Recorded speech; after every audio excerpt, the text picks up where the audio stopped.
Hello there, BookTube. My name is Daniel. Welcome back to my channel, Guilty Feet. Oh, one second. Hello? No. And I've got no rhythm. And today I'm going to talk to you about one author, an author I seem to have read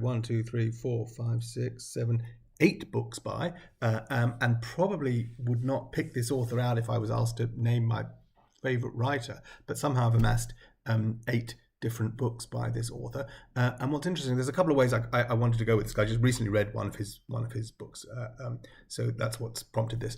And a couple of ways I could have gone. So first, I'm just going to take you through all the 8 books up until the latest one that I've read. I keep banging the table, that's why the screen keeps wobbling. But I also want to talk a little bit, and maybe this is a whole other video, about authors that write both fiction and non-fiction, and if you read those kind of authors, and how you first came to that author. Was it through the fiction and then you also read their non-fiction, or did you address that author initially as a non-fiction author who then went on to write fiction? Now, I know both cases exist, and maybe I'll save this. I've got examples of each, and maybe I'll save this for another video. But first of all, let's talk about who I'm talking about today, which is Nick Hornby. Nick Hornby, who I first encountered, this is the first book I have by Nick Hornby. This is an old paperback published by, I don't know who that's by, Gollancz in the UK. And this I bought in December 1993. So this is a year after I'm married. And early days of reading, early days of choosing for myself. So I did a degree in literature, and you would read what was assigned, and you read what you thought you had to read. And I was just getting started on buying books for pleasure, for myself. And this was a book that was in the shops and on the tables at the front of bookshops the first time I was going in there as an independent reader, as someone looking for something that I'd be interested in. And a lot of people talk about, and I guess in those days I thought of books mostly as fiction. I don't think I'd read much memoir or any non-fiction really. And Fever Pitch was there and being talked about as a book that was worth reading. Now, for those of you who don't know, Fever Pitch is Nick Hornby's first book. It is a memoir of sorts. It is his history supporting the football club Arsenal. I'm going to, just aside, for the purpose of this video, I'm going to be calling what British people call football, football. I'm not going to say soccer or association football. It's football. As we grew up, this was football. So this is about Nick Hornby's life, and touches on his relationship with his family, particularly his father. But every chapter starts with a different game that he attended or watched or was aware of. Mostly football. I think when he goes off university, he also goes to see some games. I think it's Cambridge United is like his second team. He talks about having a first team that he's forever committed to, but a second team when you can't get to the first team, you can't. He loved football and he wanted to go and see live games in place. So I think he went to a few Cambridge United games. I think, if I remember correctly, it's been 30 years since I read it, or 30 years since I read it.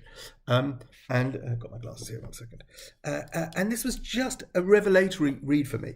We weren't a football family. I was not a football supporter. We were a cricket family. My dad liked rugby and tennis. My mum was a big cricket person, so we followed the cricket.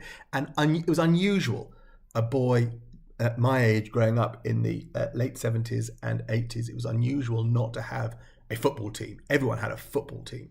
And then for in my school, where I went to a private boys' school at age 7, and there most people had a team, and the teams that people supported in those days were Arsenal, Liverpool was riding high.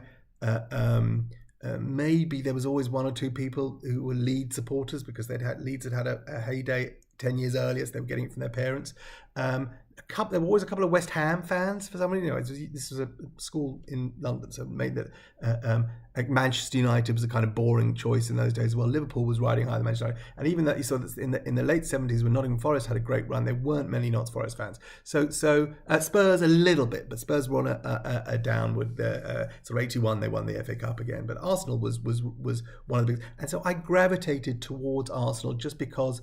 That's who the guy I did a rota with going to school every morning. His family were Arsenal supporters, and then a couple of sort of big noises at school were Arsenal supporters. So if pressed, you felt like you had to have a side in those days, and so if pressed, my side was kind of Arsenal. I just really wasn't that interested in football. But given this is a book all about Arsenal games, there were some of the games, some of the things he mentions, and it's not about the games themselves. They're just flagpoles in the ground around which he built his memoir.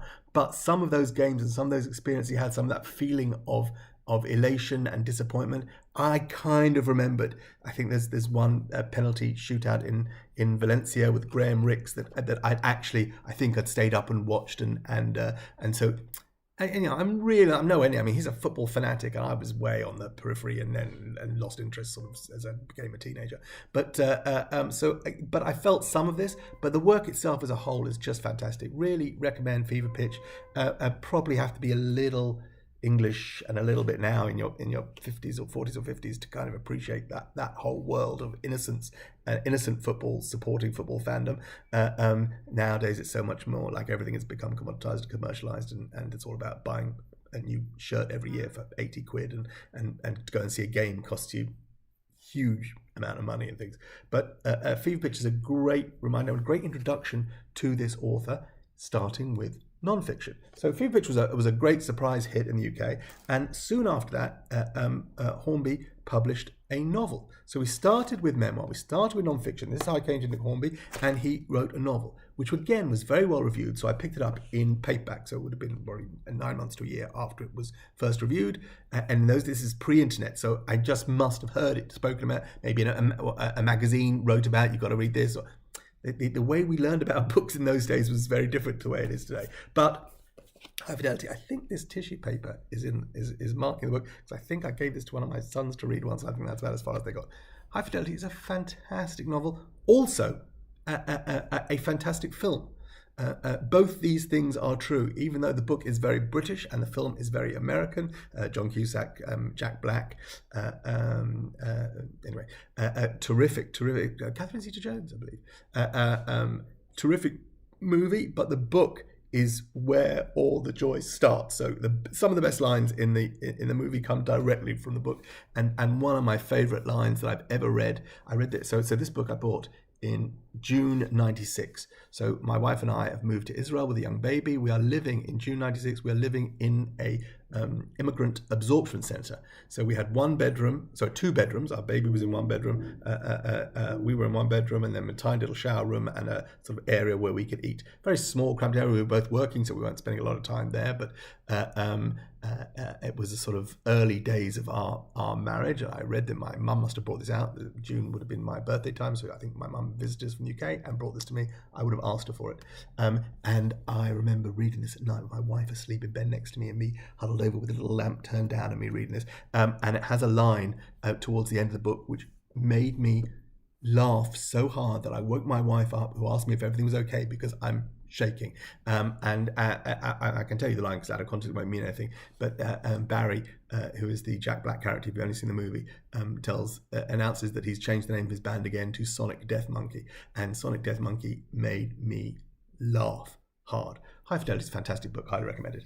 After that, another work of fiction, we've got About a Boy, also made into a movie with Hugh Grant. Soundtrack by Badly Drawn Boy, also terrific. I think is something to talk about. Is that the great song from that? This was after Badly Drawn Boy won that Mercury Music Award for Hour of the Bewilderbeast.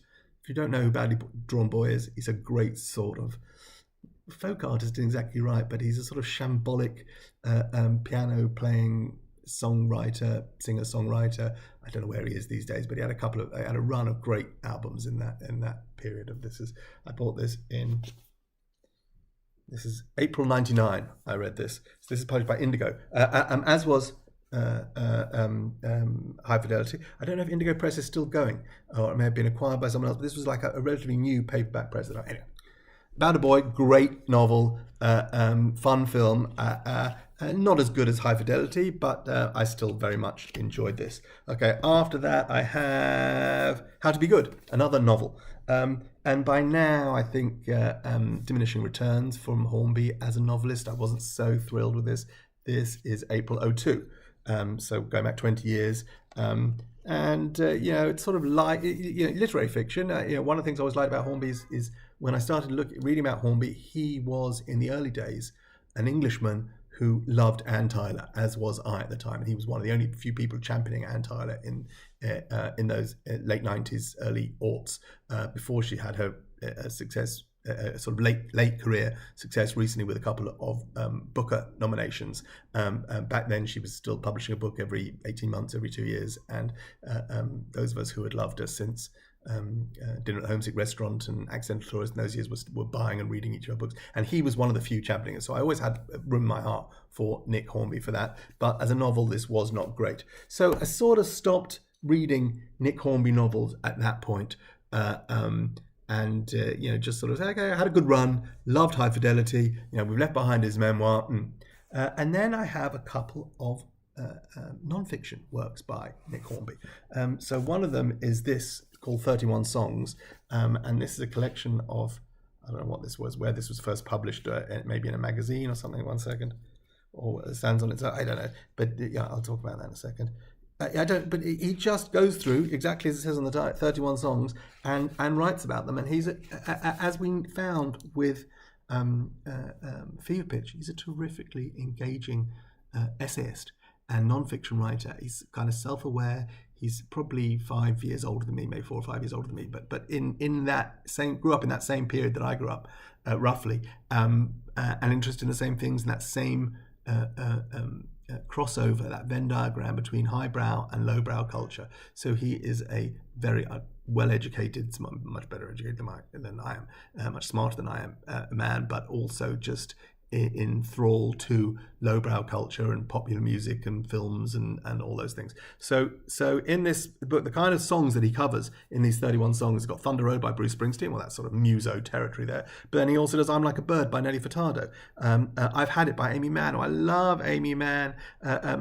Teenage Fan Club stuff. Smoke by Ben Folds 5. A song by Badly Drawn Boy, because he knew them from the About a Boy soundtrack. A bit of Van Morrison, again, very muso. And then Frontier Psychiatrist by the Avalanches. So a whole, a range of good writing about popular music with that fantastic crossover between highbrow and lowbrow. So I like that very much. And then the next piece of non-fiction I have by Nick Hornby. Oh God, look, this cover's got all ruined. This is just water damage. Look at that, terrible. This is a collection of columns that is called the Polysyllabic Spree, which is a pun on a great band of, 10, 15 years ago called the Polyphonic Spree, which was a massive choir. If you ever heard any songs by the Polyphonic Spree, they're just amazing oral, soaring choral fantasies, and great. They do a fantastic cover of Bowie's 5 Years. And so the Polysyllabic Spree is a collection of essays that, of columns that Hornby wrote. And maybe it's not water damage, it's just the material, because it's on the back as well. So just whatever this book is made out of is just degrading. And the columns that he wrote for a magazine called The Believer. The Believer was a literary magazine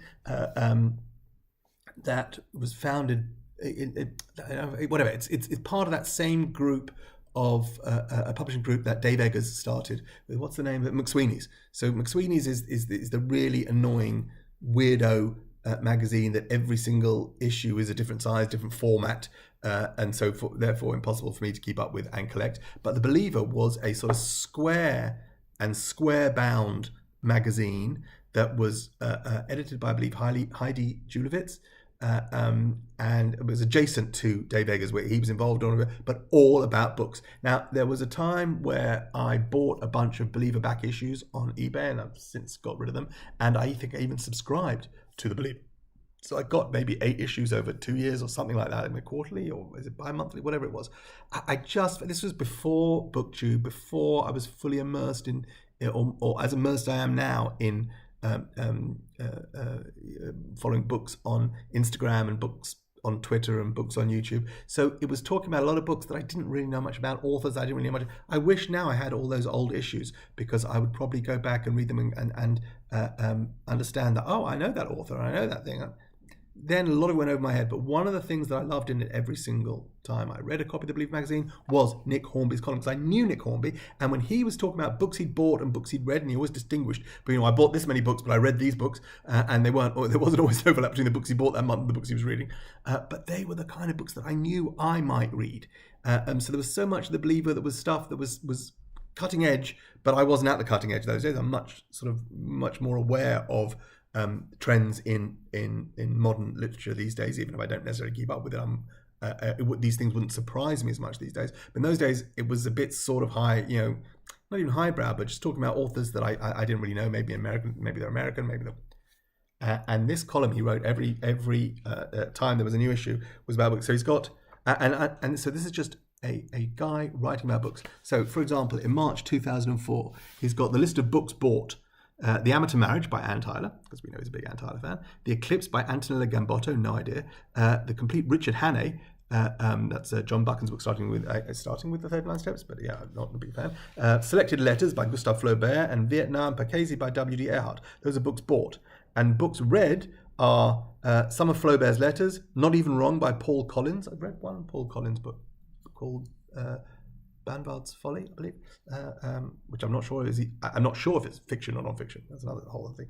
How Mumbo Jumbo Conquered the World by Francis Wheen. Liar's Poker by Michael Lewis. I've read a bunch of Michael Lewis. Some of Green Mantle by John Buchan, and How to Stop Smoking, Stay Stop for Good by Gillian Riley. So that's just March 2004 what he read. And if we look at April 2004, he's bought Patrick Hamilton, Long Firm by Jake Arnott, which I've read, American Sucker by David Denver, never heard of, and he read The Curious Incident of the Dog in the Nighttime, for example. Just very accessible, very fun if you're a reader. This is before we had BookTube. We had Nick Hornby. There are a couple of other collections. I think there's one which collects all his columns over the whole history of his tenure as a columnist there, and there are other individual. So that would include this, and I think there may be 2 or 3 other collections. Which, if I ever saw them in a secondhand shop, I would pick them up because these are very readable. If you like reading books about people who read, that's it. So that's another. Nick Hornby, The Polysyllabic Spree is a collection of Nick Hornby's non-fiction columns. And then someone bought me as a birthday present. So I'd given up reading Hornby mostly, certainly given up on his fiction, but somebody bought me, good friends of mine bought me Funny Girl, which is fiction by Nick Hornby. So this was for my birthday in 2015. So probably 15 years, since, or 13 years at least since I'd read a Nick Hornby novel. And there'd been a couple, Juliet. That was made into a movie, I believe. Anyway, and so I'd stopped reading his fiction, but someone bought me Funny Girl, which is I enjoyed it, and I read this, and my friend has signed it to me for my 46th birthday. I got this, and this was a good novel about telling a sort of fake history of an actress in the UK and how she became famous. 5 minutes after being crowned Miss Blackpool 1964, Barbara Parker has ditched the tiara and is off to London to make her fortune. So again, sort of it's time, like that tiny half beat before my time, as he's about 4 or 5 years older than me, Nick Hornby. But enjoyable, but sort of reminded me why I decided I wasn't going to read much more Hornby fiction, because kind of been there, done that. Wasn't breaking any new ground, but it was a fun enough read, but an accidental read because someone bought it for me, and so I read it. I wouldn't have sought it out myself. Which brings us up to now. Present day, I got all these 7 Nick Hornby books. I've read his fiction, I've read his non-fiction, read his memoir, and other non-fiction, and kind of, Nick Hornby has a new book out. I'm not really that desperate. What's he been doing since? Nick Hornby's been writing screenplays, by the way. I think he was Oscar nominated for An Education with Kerry Mulligan 4 or 5 years ago, and I think he wrote some screenplays for his own books that were turned into movies, but he's been writing other screenplays as well. So he's very successful, non-fiction, fiction. And then I saw that this book came out, and I wasn't super interested in it. And then I went to the half-price book sale and saw it on sale for half price. At half price, I did buy it. And that is Nick Hornby's Dickens and Prince. And here is everything that we know about Nick Hornby, this clash of lowbrow and highbrow together, if you consider Prince lowbrow, which probably is not fair, and if you consider Dickens highbrow, which certainly at its time, Dickens was one of those few novelists of before the 20th century, who was famous in his own lifetime, successful in his own lifetime, that the way his novels were published in parts in magazines, and the clamour for the next part, and to try, he was absolutely sought and acknowledged as a genius in his own time, and then when he lost all his money, or he got a divorce, or whatever, he toured the United States like a kind of rock star, perhaps, like we see now rock stars in their later years after they made bad contract deals and aren't really selling many more records. They can still make money if they go out on tour, and Dickens did that back in Victorian times. Anyway, the whole premise of this ridiculous essay is comparing Dickens and Prince, comparing the trajectory of their careers. The whole thing's 90 pages. The references are light and accessible. The tone is playful, but insistent is too strong. But he has a hypothesis, and he's willing to put it out there. It's not a very rigid prescriptive hypothesis. He's not saying you must now consider Dickens and Prince to be almost exactly the same thing. He just had an idea, an intellectual thought, and he pursues it in a thoroughly engaging and entertaining way for about 90 pages, and then he shuts up. I would recommend this to anyone who likes an amuse-bouche, who's got nothing better to do of an afternoon, can take in 90 pages, has a vaguely positive feeling towards Dickens, and I haven't read all of Dickens by any stretch, has a vaguely positive feeling towards Prince. I kind of acknowledge that he was a genius. I never owned any Prince albums. I love that Purple Rain era, and then some of his super funky stuff I used to play to my kids. And one of the first CDs I burned for them, they would play in their bedroom as they fell asleep at night, was "My Name Is Prince and I'm Funky," because that's just one of the most fantastic and funkiest songs ever. So kind of positive towards both of them, probably even more positive towards Nick Hornby than either of them. And this was just fun, charming, witty, well thought out, well argued, and mostly inconsequential. And that is over 20 minutes talking about Nick Hornby, all the books I've read leading up to this, which I just slapped in a really weird way. Good night, God bless, bye.